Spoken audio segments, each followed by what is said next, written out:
Lastly, what we've found with this part here is, so I'm going to get my colleague to just blow some air through this window bit here. So what I'm going to do is I'm just spraying all this part here with some UV dye.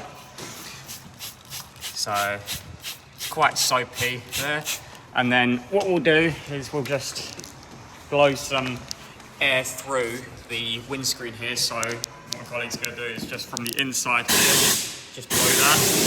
And then straight away, you can see just there is a bubble forming. So that just shows that the windscreen isn't properly sealed. So water will trickle down this area, and then it's possible that that is what's causing the water to access the passenger footwell. So what we'd need to do for that is we'd call someone who removes windscreens, and we'd get that removed and resealed properly for you.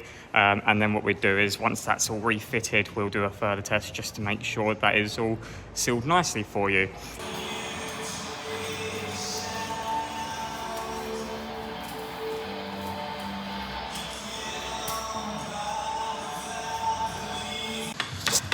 Right, so just a little update for you.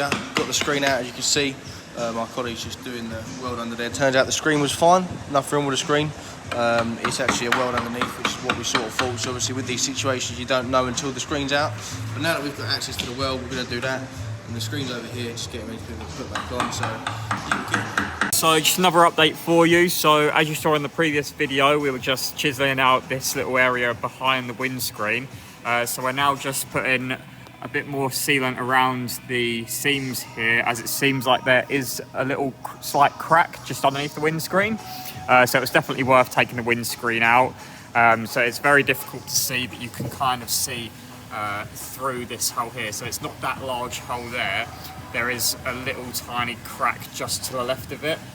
So you can kind of see a bit of the white line just above my finger there.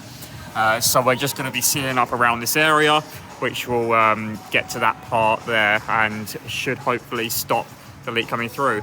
So once this is sealed up, we'll put the windscreen back on, leave that to dry, and then we'll do some further tests to make sure that it's been successful.